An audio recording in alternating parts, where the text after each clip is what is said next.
Thank you, Nando, for joining us today. My first question would be, how is AI increasing productivity now? Actually, that's a loaded question.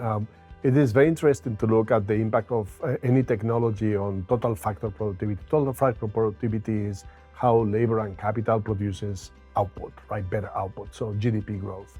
And if you look at the past technologies, only the internet has really significantly increased total factor productivity of countries. So in the late 90s to the early 2000s, it was almost a triple improvement on total factor productivity. After that, we have mobile, we have social, we have cloud. Those had also impacts, but nothing compared to the internet. And what many economists see now is that AI is going to have a similar transformational impact on productivity. So there will be a before and after. Just like with the internet, that change in total factor productivity was sustained to this day. So we are all workforces in the world are more productive now because of the internet. Same is going to happen for the AI. At least that's what the experts are thinking of. Thanks, Nando. I think that's very insightful. So my next question to you is, for someone who is early in their career, what is one workflow that they should redesign with AI for future purposes?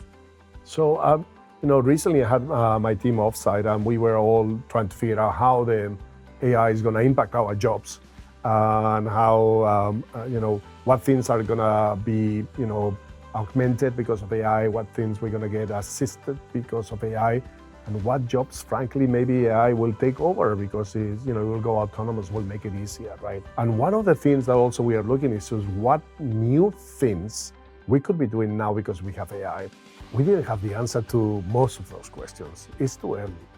But one of the things that worked the best in the workshop is we were in roundtables, people were discussing how they are using AI today. Oftentimes, in the beginning of technology, the adoption works best when you talk with your friends or with your colleagues, and they tell you, I use this way and I got these results, right? So my advice would be talk to your colleagues, right?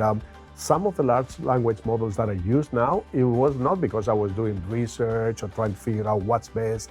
It was because one of my colleagues told me, hey, have you tried this? So my advice would be just ask around. What are people using and how are they getting a benefit? And if you do that externally, then it will be very simple to adopt the technologies that we at Cisco are also deploying, right? That's very interesting, Nando. So you mentioned productivity gains in on macro level. So I was just wondering, what about the micro level within Cisco? Where do you see the most productivity gains?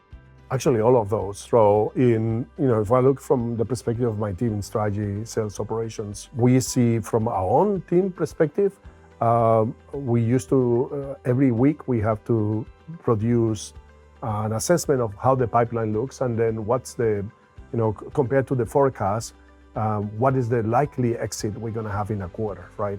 All of that used to be manual. Years back, we automated that with machine learning. Now we have AI bots. Every Monday in the morning, I get an AI bot on my WebEx, and actually every leader gets, and it tells them specifically, in my case is for the whole APJC, how the theaters are doing, what improved from last week, where we have opportunities to over-deliver, and where we have challenges. It makes my life a lot easier because I can start my agenda on the week already knowing areas that I need to address versus areas that I need to, just feel comfortable, maybe just help them over-deliver more, right? Then when we prepare reports, for example, we recently did our quarterly business overview with the global teams. Again, all that report, the content comes from you, the majority. But there's all the elements about the external, the macro. We were talking about macro before, the impact of tariffs, the situation of Forex. All this stuff we used to do manually. Now we get one of the large language models, and we put the input, you get it all, you get the bullet points, you get it all clean. We're saving probably 2-3 days of an analyst just doing that. Now they're focusing on higher value-added tasks. So if I look at sales, we're helping the sellers when they meet a customer, the conversation is being summarized, the conversation is being analyzed then, and you can figure out where the opportunity is. If you need more support, you can pass action items back to the customer. Customer feels that they're getting more from us, that we're really paying attention, makes the seller more effective, but also more efficient, and also a customer that feels that we are really caring about their business in that meeting. So there's multiple stories.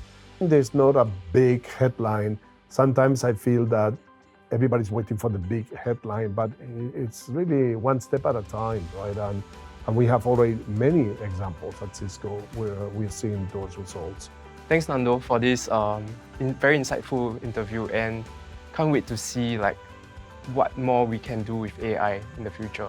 No, thank you all. In fact, I'm more interested in how you're using AI for me to learn something about how I should be using AI. So thank you very much. Thanks.